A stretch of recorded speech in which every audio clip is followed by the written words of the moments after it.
I called Thrasher, Fausto from Who Owns Independent, and co-owner on Thrasher also answered the phone. I was like, "Hey, I'm just calling to see what's going on with the mag and what it looks like inside," because I knew that we were having like a story inside with like some pictures. And he's like, "Oh, you got the front cover of the magazine. It's the last black and white issue." I was like, "Oh, whoa."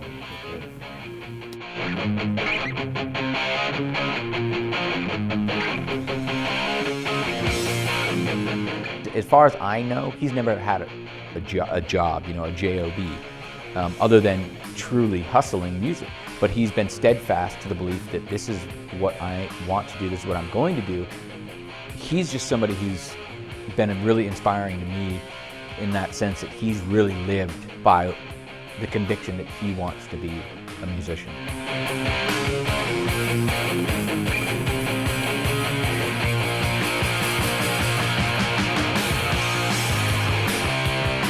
He's just a part of that lineage. He's a part of those group of guys that came from skateboarding but have pushed out because of their talents. I put Jason Lee in there, I put Spike Jones in there. There's a lot of guys that come from skateboarding but have pushed out into professional realms with their other interests.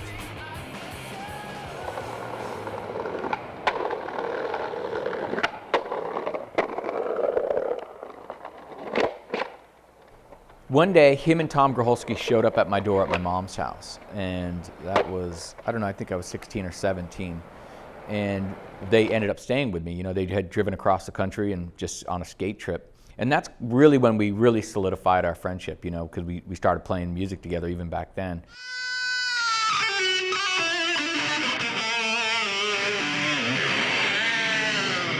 My buddy Isidore, who was a huge influence on me, he was a black skater. And I remember when I got into skateboarding and when I started hanging out with him and at his house, he had Chuck's cover hung up on the wall. It was just kind of validating for me that, cool, I'm on the right track, I can do this.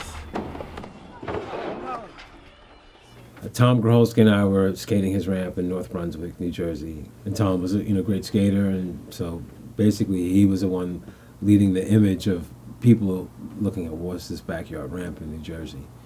Glenn Friedman, who did all the early Def Jam hip-hop records, Slick Rick, Run DMC, he was the guy taking those photos. He's also the guy from the Z-Boys era taking all those photos of TA. So he was like an originator of skateboarding and hip-hop. He figured, well, he's got both of these worlds. Why don't I go and see what these guys in New Jersey are doing? Because there was no one around. Everyone had stopped skating.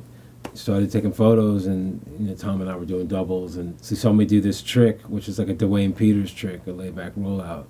It was a consistent trick for me. He saw me do it, and he had me do it about 20 or 30 times. I wasn't the best, and still not trying to be, but I had everyone has a couple of tricks that look signature to them, and so I'm happy that a great photographer was able to capture it. Honored.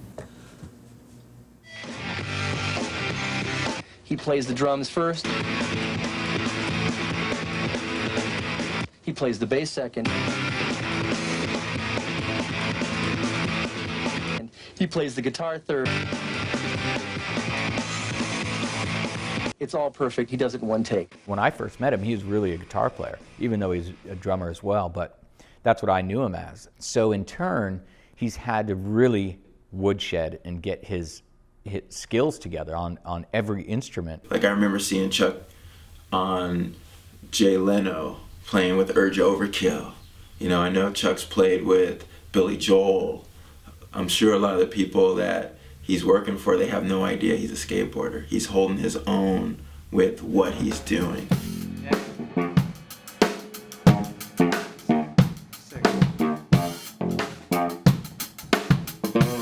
My only way to get into the profession of music was not to go to college and just move to Philadelphia. So I had to basically, spend some time in Philly, spend some time in San Francisco, spend some time in LA, travel to Israel, travel to everywhere. Because even if you assume that you're a professional, you can be a professional on a local level or a global level. So I wanted to be more global.